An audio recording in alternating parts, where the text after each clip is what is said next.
오늘 본문은요, 제목은 부모에게 기쁨이 되는 자녀라고 하는 제목으로 함께 하나님의 말씀을 생각해 보기를 원합니다.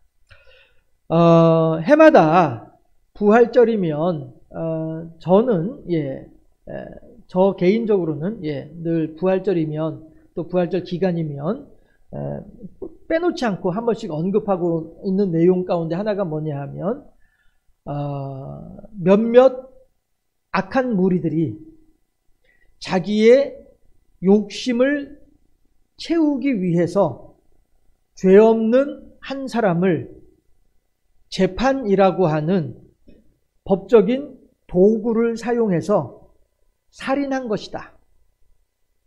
이것이 예수님의 죽음에 담겨져 있는 현실적인 이유입니다. 물론 하나님께서 온 인류를 구원하기 위한 방편으로 예수님을 희생양으로 삼으신 것은 분명합니다만, 인간적인 모습으로 보았을 때에는, 인간적인 측면에서 보았을 때에는 앞뒤 상황을 보게 되면 그렇더라라고 하는 거예요. 다시 말해서 그 당시에 종교 지도자들이 예수님이 백성들로부터 너무나도 많은 인기를 얻으니까 종교 지도자들이 이것 봐라, 이렇게 되면 우리들을 그동안에 우리들을 존경하고 우리들의 말을 따르던 백성들이 이제 더 이상 우리를 존경하지 않고 저 나사렛 예수를 존경하며 저 나사렛 예수의 말을 따르고 있으니 이러면은 안 되지. 어떻게 하면 좋지? 그러면 저 나사렛 예수를 없애야지. 어떻게 하면 없앨 수가 있지? 빌라도한테 가서 사형시키라고 하면 되지. 이렇게 해서 예수님이 십자가에 달려 죽임을 당하게 된 것이다. 이것입니다. 그러니 우리들은요, 다시 말씀드립니다. 예수님의 죽음에는 하나님께서 온 인류 구원을 위한 방편으로 삼으신 의미도 분명히 있습니다만, 인간적인 면에서 볼 때에는 그것은 사특한 자들의 욕심의 결과였더라라고 하는, 너무나도 어이없는 죽음이었더라, 억울한 죽음이었더라라고 하는 사실도 우리들은 함께 생각해 보아야만 한다는 것입니다. 왜냐하면 우리들 스스로가 어쩌면 우리들의 욕심으로 인하여서 하나님의 뜻을 앞세우기보다 내 욕심을 앞세우기 위해서 하나님을 향하여서 어떠한 형태로든 어떠한 내용으로든 죄를 범할 가능성을 우리들은 늘 가지고 있기 때문에 그렇다는 것이죠. 하기 때문에 우리들은 산헤드린 공의회, 이른바 종교 지도자들의 무리들, 그들의 악행을 보면서 하나님, 저는 저들과 같지 아니하게 하여 주시옵소서. 할렐루야. 우리들은 이런 기도가 필요하다는 것이에요. 하나님, 저의 어리석음을 거두어 주시고 저 유대인들의 종교 지도자들과 같은 사특한 마음을 제게서 거두어 주시옵소서. 이것이 우리들의 기도 제목이어야만 한다는 것이죠. 어쨌든지 간에 이렇게 스승을 죽인 무리들이에요. 스승을 살해한 무리들이에요. 하다 보니 아니 스승도 죽게 만들었는데 제자들인들 얼마나 쉽게 죽음에 이르도록 할 수 있겠느냐라고 하는 것이죠. 이러니 제자들은 다락방에 숨어서 꼭꼭 문을 걸어 잠그고 오돌오돌 떨 수밖에 없었다라고 하는 것이죠. 그 또한 제자들의 입장에서도 충분히 이해가 되고 그럴 수 있겠다 싶은 내용이 되는 것이죠. 그런데 며칠 지나지 않았습니다. 얼마 지나지 않았습니다. 그런데 이 제자들이 공의회 앞에 붙잡혀 온 거예요. 왜 붙잡혀 왔습니까? 우리들이 죽인 예수, 나사렛 예수.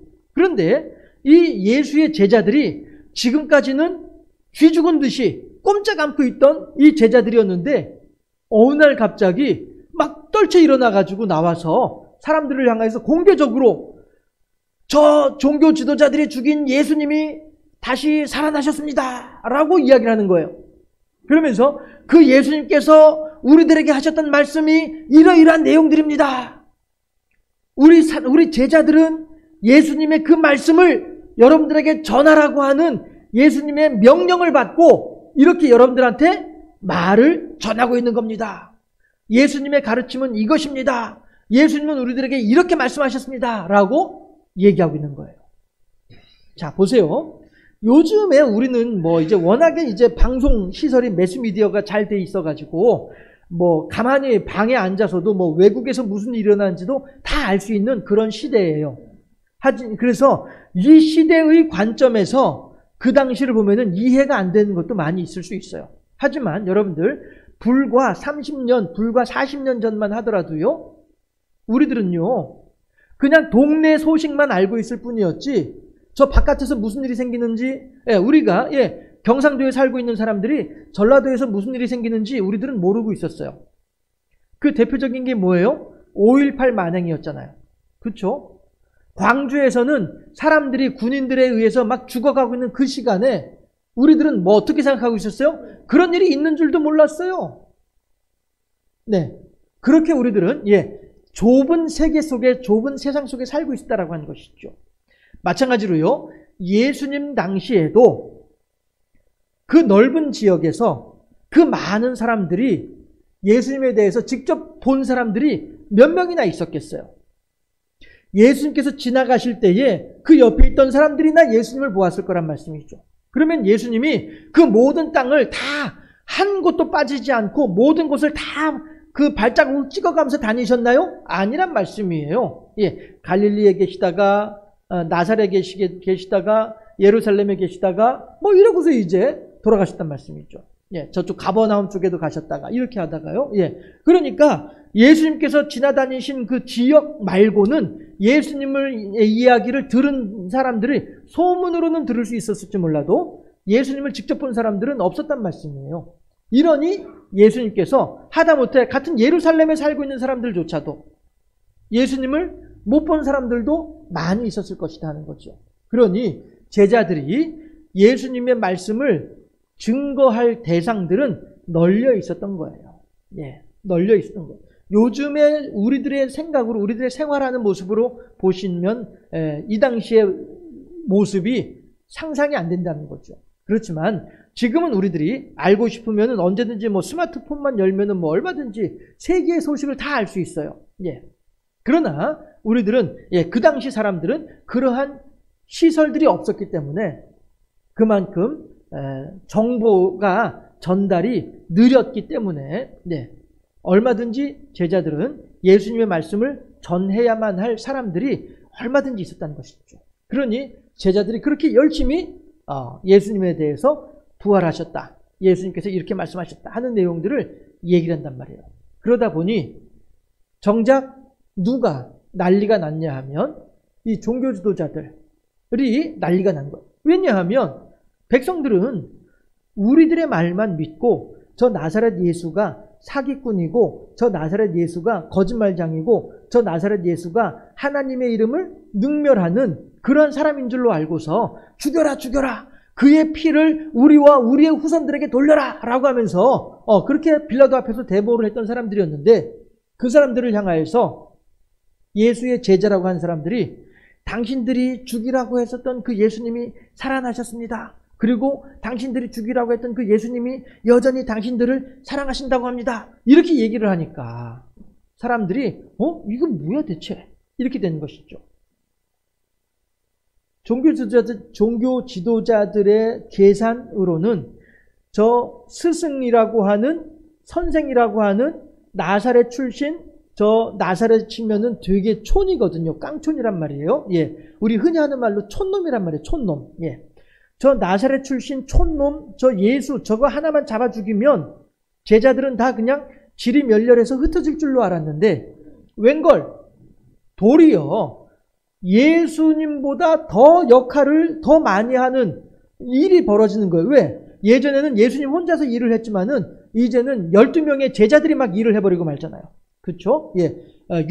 가룟 유다는 자살하고 그 자리에 이제 디두모가 이제 들어왔으니까 다시 12명이 됐단 말씀이에요. 그래서 12명들이 각자 막 산지에 흩어져 가지고 예수님이 했던 것과 똑같은 일들을 막 해제끼니까 예전에는 한 사람만 하던 일을 이제는 12명이 해버리고 마는 거예요. 이러니까 종교 지도자들이 더욱더 이제 요즘 흔히 하는 말로 멘붕에 빠진 거죠. 이걸 대체 어떻게 되는 거지? 이렇게 되는 거죠. 더군다나 백성들은 이제 슬그머니 종교 지도자들의 말보다는 그들의 말을 더 믿는 이런 분위기로 바뀌는 거예요. 이러니 참 이게 종교 지도자들의 입장에서는 이게 이걸로 이러지도 못하고 저러지도 못하는 그런 상황에 빠져버리고 마는 것이죠. 그런 상태에서 그래도 할 수 없으니까 일단 붙잡아 드렸어요. 베드로, 요한, 야고보를 일단 잡아들였어요. 산헤드린 공의회로 잡아들였어. 그러면 제자들의 입장에서 다시 보면 이 산헤드린 공의회라고 하는 곳은 자기 스승 예수를 죽이기로 결정한 곳이에요. 그러니 다시 말씀드리지만 우리들도 이 사람들이 죽이기로 결정하는 것은 손바닥 뒤집듯이 쉬운 일이다라고 하는 거죠. 그렇기 때문에 이 제자들은 불과 얼마 전까지만 하더라도 다락방에 숨어서 오돌오돌 떨면서 나 죽으면 안 되는데 언제 우리들을 잡으러 올지, 언제 우리들을 죽이러 올지 알 수 없는 그런 불안감 속에 빠져있던 사람들인데 불과 며칠 사이에 이 사람들은 뭐라고 얘기를 하냐면은 우리가 본문을 다 읽을 건 아니고요. 29절만 함께 합독해 보도록 하십시다. 오늘 본문 사도행전 5장 29절 한 절만 합독해 보도록 하겠습니다. 29절 말씀. 베드로와 사도들이 대답하여 이르되 사람보다 하나님께 순종하는 것이 마땅하니라. 아멘. 이 말은요, 다시 말하면 산헤드린 공의회에 있는 여러분들이요, 당신들도 하나님을 믿는 사람들이지 않습니까? 나도 하나님을 믿는 사람입니다. 그러면 한번 생각을 해보시오. 하나님을 믿는 사람으로서 사람인 당신이 하는 말을 내가 순종하는 게 하나님께 맞는 말입니까? 아니면은 당신이 하는 말이 아니라 하나님의 말씀에 순종하는 것이 맞는 말입니까? 당신들도 하나님을 믿는다라고 하고 있으니 누구 말이 맞는지 스스로 한번 생각을 해보시오 라고 얘기를 하는 게 이 내용이란 말이죠. 사람보다 하나님께 순종하는 것이 마땅하니라. 이 말은요, 그런 의미가 되는 거죠. 당신들도 하나님 믿는 사람들이고 우리도 하나님 믿는 사람들인데 같은 하나님 믿는 사람끼리 한번 생각을 해봅시다. 당신들인들 그래 사람의 말을 듣겠소? 하나님의 말을 듣겠소? 그렇다고 한다면 우리들은 그러면 또 사람인 당신들의 말을 들어야 되겠소? 아니면 하나님의 말을 들어야 되겠소? 생각을 해보시오. 이렇게 얘기를 하는 거예요. 그런데 이거는 제가 점잖게 표현을 한 것이고 실은 더욱더 실질적으로 얘기를 하면은 뭐냐 하면 너희들이 예수님을 죽였듯이 우리도 죽일 테냐? 나는 죽든 말든 상관하지 않는다. 예수님께서 너희들이 예수님을 죽이심에도 불구하고 예수님이 하나님의 말씀에 순종하셨던 것처럼 너희들이 우리를 죽인다 할지라도 우리 또한 예수님처럼 하나님의 말씀에 순종할 것이다. 너희들이 우리를 죽인다 할지언정 우리들이 하나님의 말씀에 순종하는 이 마음은 너희들이 어쩌지 못한다. 이 얘기를 하는 거죠. 마치 다니엘의 세 친구들이 그 불구덩이 앞에서 했던 말처럼 말이죠. 임금이시여, 임금이 우리를 저 불 속에 집어던져서 죽인다 한다면은 까짓거 하나님께서 우리들을 불 속에 던진다 할지라도 우리들을 살려내실 것이고 혹 그리하지 아니하신다 할지언정 우리들은 결코 당신이 세운 우상 앞에 절할 마음도 없으니 그리하시오. 이거죠. 하나님이 우리들을 살려내실 것이고 너희들이 임금이라고 하는 권력을 가지고 우리들을 저 불구덩이에 집어넣는다 할지라도 너희들보다 더 큰 힘을 가지고 계신 하나님께서 저 불구덩이 속에서 우리들을 살려내실 줄로 우리들은 믿고 있다 이거예요. 그러니 우리들은 결코 임금인 너의 말에 순종하지 않을 것이다. 네가 우리들에게 요구하는 우상에게 절하라고 하는 그 말에 우리들은 순종하지 않을 것이다. 하나님께 순종할 것이다. 또 혹 하나님께서 저 불구덩이 속에서 우리들을 살려내지 아니한다 할지라도 그리 아니하실지라도 우리들은 결코 임금인 당신의 말에 순종하지 않을 것이다. 우리가 죽는 한이 있더라도 하나님께 순종하겠다. 이 다니엘의 세 친구들의 말이나 오늘 산헤드린 공의회에서 5장 29절에서 제자들이 하는 말이나 같은 맥락이란 말이에요. 나는 죽고 사는 게 문제가 아니야. 나는 오직 하나님의 말씀에 순종하는 것, 이것이 가장 소중해. 이렇게 고백한단 말씀이죠. 그러면 대체 그 며칠 사이에 이 제자들에게 무슨 일이 있었기에 그 두려워서 오돌오돌 벌벌 떨고 있던 사람들이 대체 그 사이에 무슨 일이 있었기에 이렇게 당당한 사람으로 바뀌었던가? 그 이유를 한번 생각해 보자 하는 것이죠.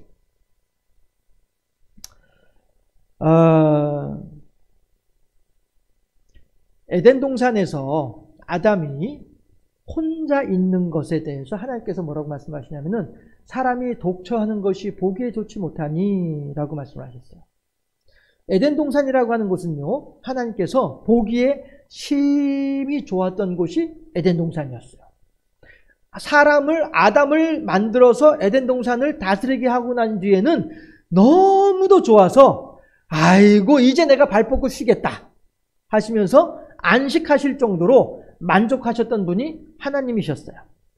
그럼에도 불구하고 하나님께서 야 이제 됐다 하고서 안식하시다가 발 뻗고 누워가지고 편히 쉬고 계시다가 쓱 보니까 아담이 혼자 있네.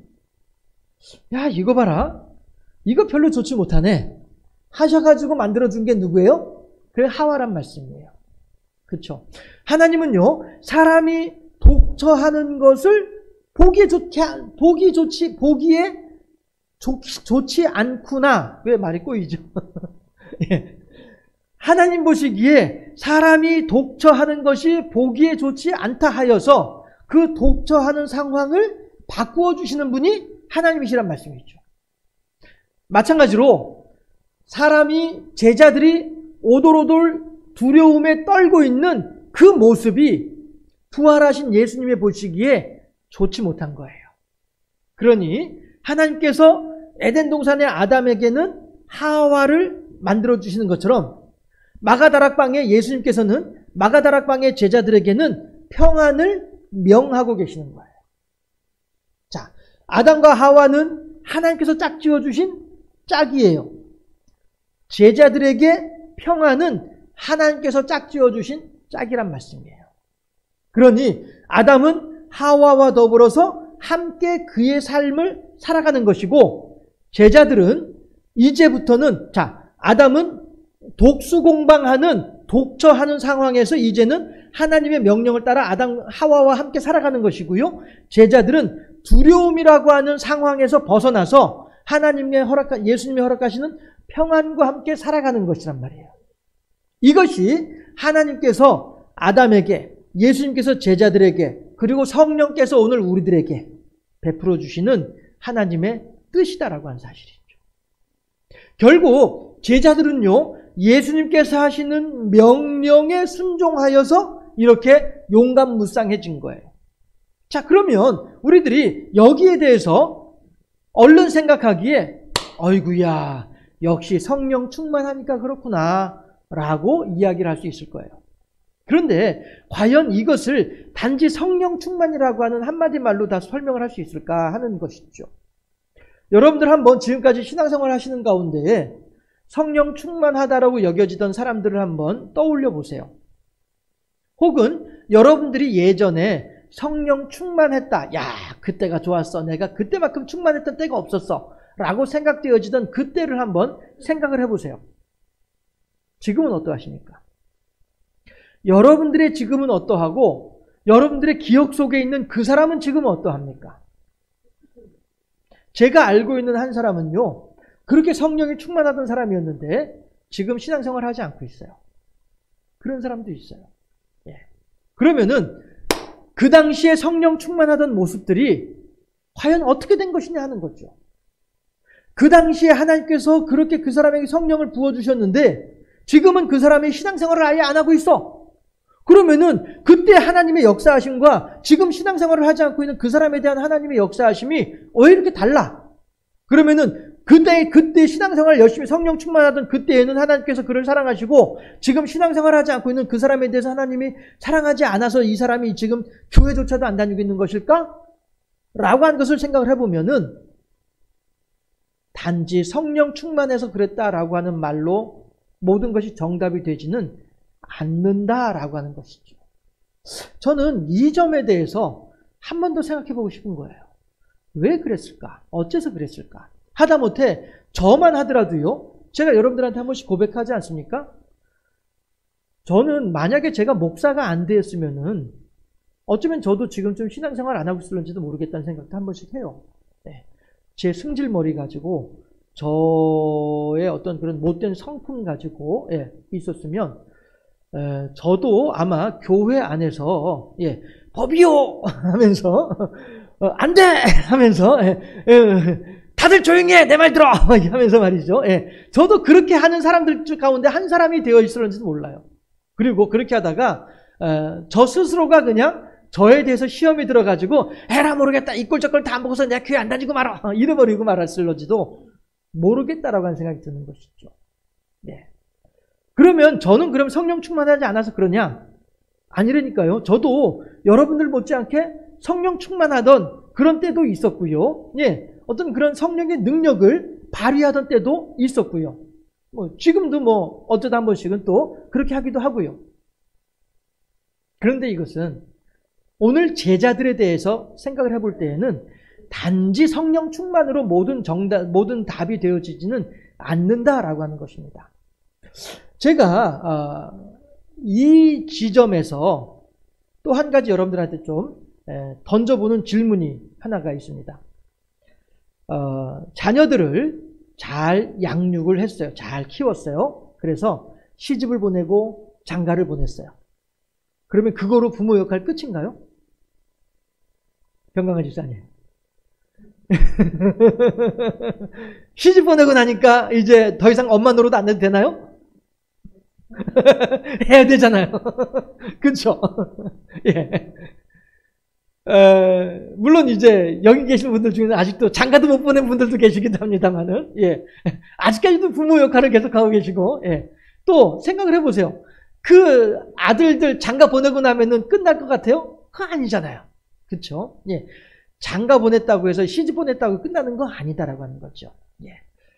그런데 맨 일만 생기면 전화해가지고 엄마 이거 어떻게 해야 돼? 막 전화해가지고 아버지 나 지금 이런데요 이러고 있던 이런 자녀들이지만 어느새 그 자녀들이 그들이 또 자기의 자식들을 낳아놓고 한 오래전에 TV 공익 광고 중에 그런 거 하나 있었잖아요. 딸이 아기를 출산을 했어. 그 출산한 딸을 보러 온 엄마가 있어. 친정 엄마가 있어. 딸이 그 친정 엄마의 손을 맞잡고서 이렇게 만지작 하면서 엄마 고마워요 이렇게 말하는 장면이 있단 말씀이에요. 이게 뭐예요? 내가 자식을 낳아보니까 내가 이제서야 엄마의 마음을 알겠더라 라고 하는 것이죠. 그런데 저도 마찬가지로 누군가의 자식이었다가 저도 이제 자식을 낳아본 입장에서 생각을 해보니 자식을 낳았다고 해서 곧바로 엄마의 마음, 아버지의 마음을 곧바로 알지는 않은 것은 아니더라고요. 그 아들을 기르면서 그 아이들을 길러가면서 그 아이들하고 이렇게 저렇게 부대끼면서 보다 보니 내 어렸을 때 생각이 나면서 맞아. 내 아버지도 내 어머니도 나의 이런 모습에 대해서 지금 내가 우리 아이들에 대해서 이렇게 생각하고 있는 것처럼 우리 아버지 어머니도 내가 어렸을 때 나에 대해서 그렇게 생각을 했겠구나 라고 하는 것을 그제서야 깨달아 알아가는 거죠. 이러면서 비로소 내 어렸을 땐 몰랐던 아버지의 마음, 내 어렸을 때 몰랐던 어머니의 마음을 내 자식이 내 어렸을 때만큼 나이가 되고 보니, 그러니까 다시 말해서 내가 15살 때에는 몰랐던 아버지의 마음을 내 자식이 15살이 되고 보니 그제서야 내 아버지의 마음을, 내 어머니의 마음을 알겠더라라고 하는 거죠. 그건 여러분들도 마찬가지 아닌가요? 여러분들도 아마 한번 가만히 여러분들의 지나온 시간들을 한번 이렇게 회상을 한번 해보세요. 그랬을 때 여러분들은 어떠하셨습니까? 여러분들의 자녀들을 양육하는 가운데 얼마나 많이 친정이 생각이 났고 여러분들의 자녀들과 더불어 부대끼는 가운데 얼마나 친정 부모님들이 생각이 나고 본가 부모님들이 생각이 나고 하던가요? 그러다가 어느 순간에 내 아이들이 성장의 감에 따라서 내 아이가 어느새 이제 20살이 됐어요. 그리고서 내가 20살이었을 때 내 아버지 어머니한테 했던 것들을 생각을 해보니까 내 아버지 어머니가 다시 보이는 거죠. 그러면서 그제서야 이제 전화해가지고서 아버지 참 고생하셨네요 라고 하는 말 한마디가 거기에 아버지에 대해서 진정으로 알아가는 진심이 담겨 있는 거란 말이죠. 이게 바로 뭐예요? 성장이고 이게 성숙이 있죠. 그냥 시집장가 보냈다고 해서 그 사람이 어느 한순간에 자 혼인신고 작성했어. 그러니까 이제부터는 어른이야 라고 해서 그 사람이 그날부터 곧바로 어른 노릇을 하는 것이 아니라 어른의 역할을 하나하나 수행을 하다 보니 어느새 진정한 의미의 어른이 되어 있는 것이죠. 제자들도 마찬가지로 제자들도 마찬가지로 처음에는 단지 예수 믿고 천국 가는, 예수 믿고 한 자리 차지하는 여기에만 관심이 있던 사람들이 제자들이었단 말씀이에요. 이러다 보니 마음에는 뜨거움이 있죠. 예, 베드로 보세요. 선생님 걱정하지 마세요. 우리가 선생님을 딱 지켜가지고 어느 누구도 선생님을 괴롭히지 못하도록 막아드리겠습니다 라고 할 정도로 성령 충만한 사람이었단 말이에요. 네. 그럼에도 불구하고 그 성령 충만한 사람이 어느 순간인가 다락방에 숨어서 오돌오돌 떨면서 그 누구보다도 하다못해 예수님을 3번이나 모른다고 부인을 하고 배신을 하는 사람이 베드로란 말이죠. 이것은 성령 충만의 진정한 모습이 아니라는 것이죠. 그러니 우리들은 성령 충만을 이야기할 것이 아니라 따라합시다. 성숙. 내면의 성숙이 필요한 거예요. 지금 제자들이 불과 며칠 사이에 이렇게 용감무쌍한 사람이 될 수 있었던 것은 뭐예요? 내면의 성숙이 일어났기 때문이란 것이죠. 그런데 이 내면의 성숙이라고 하는 것이 경우에 따라서는 어떤 사람들은 20년, 30년 걸릴 수도 있지만 어떤 사람들의 경우에 따라서는 단 2, 3년 만에도 이루어지기도 하고 말이죠. 이것이 개인적인 차이이고 그 개인적인 차이로 말미암아서 어떤 사람은 신앙이 금방 부쩍 자라나는 사람이 있는가 하면 어떤 사람들은 오랜 세월 동안 교회 안에 있으면서 하나님 말씀을 들었음에도 불구하고 그 신앙이 성장하지 않는 사람들도 있고 하는 것은 결국엔 뭐예요? 개인 차이인 거예요. 개인 차이인 것이고 결국에는 깨달아 알지 못하기 때문이다라고 하는 것이죠. 그러니 내가 애를 낳아봐야 엄마의 마음을 아는 거죠. 내 애가 속을 새겨봐야 아버지의 마음을 아는 거란 말이죠. 내가 직접 경험해봐야 되는 거예요. 이 제자들은 부활하신 예수님을 통하여서 예수님의 마음을 깨달아 알게 된 것이죠. 단지 한순간에 들뜬 마음이 아니라 마음 깊은 곳에서부터 하나님과 동행하고 예수님의 뜻에 순종하고자 하는 내면의 성숙을 이루었기 때문에 이 제자들은 이렇게 용감한 사람이 되어져 있는 것이다 하는 것입니다. 솔로몬이 잠언 4장 3절에서 아주 유명한 말을 합니다. 아들들아, 내 말을 잘 들어. 나도 내 부모님에게 유약한 아들이었었어 라고 하는 말이에요. 이게 잠언 4장 3절 말씀인데요. 이 말은 다시 말하면은 아들들아, 내가 하는 말에 대해서 너희들이 어떻게 받아들일지 내가 잘 알고 있어. 왜냐하면 나도 네 나이 때 내 아버지 다윗이 내 어머니 밧세바가 나한테 하는 말을 똑같이 들었었는데 그때도 나는 내 아버지 어머니 하는 말을 귓등으로 들었었어. 이거죠. 그러니 아들들아, 너희들도 지금 내가 하는 말을 귓등으로 들을 줄을 내가 다 알고 있어. 그럼에도 불구하고 내 아버지 어머니가 나한테 이 말을 해주었던 것처럼 나도 너희들한테 이 말을 해줘야만 하겠어. 너희들이 비록 지금 내가 하는 말을 귓등으로 들을지언정 그래도 나는 너희들한테 이 말을 해줘야만 하겠어. 왜? 너희들도 내 나이가 되면은 그제서야 비로소 나의 마음을 이해하게 될 것이고 너희들 또한 너희들의 자녀들에게 나와 똑같은 말을 해줄 것이니까. 이렇게 얘기를 하고 있죠.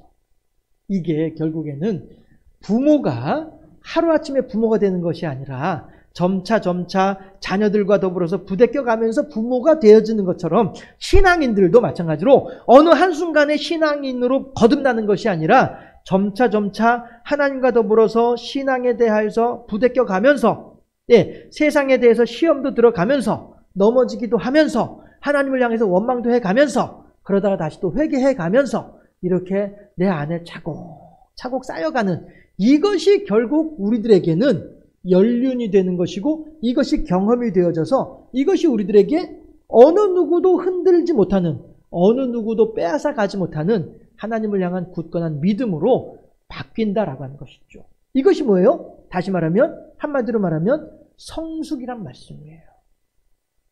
베드로, 요한, 야고보는 이러한 내면의 성숙을 이루다 보니 이렇게 용감무쌍한 하나님의 일꾼으로 세워질 수 있게 되었더라. 하나님은요, 우리들한테도 마찬가지로 얘들아, 내가 너희들과 같이 있어. 걱정하지 마. 내가 너희들과 함께 있어. 염려하지 마. 이것을 우리들에게 자꾸 말씀해 주고 계시죠. 제자들에게 예수님께서 평안을 명령하시는 것처럼 성령께서 오늘 우리들에게도 찾아오셔서 우리들에게 내가 너와 함께 있음을 잊지 말아라 라고 하는 사실을 계속 지속적으로 가르쳐주고 계시죠. 이것에 대해서 아멘 하는 사람들은 그만큼 신앙이 성숙한 사람이요, 글쎄요 잘 모르겠는데요 하는 사람은 아직까지도 신앙이 갈 길이 먼 사람들이 되겠죠. 다만 하나님께서 소망하기는 제자들처럼 얼른 성장하고 얼른 성숙하기를 바라는 분이 하나님이시다라고 하는 거죠. 그거는 우리들 부모의 입장에서 우리 자녀들을 볼 때에 똑같은 마음이잖아요. 우리 자녀들을 보면서 아이고 저 녀석이 언제 커가지고 사람 노릇하려나, 과연 저 녀석이 언제나 직장을 잡을 것이고 언제나 결혼을 할 것이고, 이것이 부모들의 마음이잖아요. 예, 그건 뭐예요? 이 아이들이 얼른 성장하기를 바라는 부모의 마음인 것처럼 하나님께서도 우리들의 신앙이 그렇게 성장하기를 바라서, 그래서 하나님 보시기에 의젓한 신앙인으로 세워지기를 바라시는 분이 하나님이시다라고 하는 것이죠. 그래서 자녀들은 부모를 기쁘게 하고 하는 것은 그 자녀가 어느 순간에 의젓하게 변하는 것이 부모를 기쁘게 하는 것처럼 우리들 또한 제자들이 사내들인 공의 앞에서 당당하게 우리가 당신들의 말을 듣는 것이 맞냐 아니면은 하나님의 말씀에 순종하는 것이 맞냐, 당신들 스스로 생각해봐라. 당신들은 예수를 죽였, 우리 선생님 예수를 죽였지만, 그리고 당신들은 우리들을 죽일 수도 있지만 우리들은 죽음에 대해서 신경 쓰지 아니하고 오직 내 목숨을 내어놓고서라도 하나님의 말씀에 순종하겠노라. 이 고백이 하나님 보시기에 얼마나 의젓한 신앙 고백이었겠냐 하는 거예요. 우리 모두가 부모님을 기쁘게 하는 자녀로서, 하나님을 기쁘게 하는 신앙인으로서 그렇게 성장하고 성숙해가는 복된 우리 모두가 되어질 수 있기를 주님의 이름으로 축원합니다. 기도하겠습니다.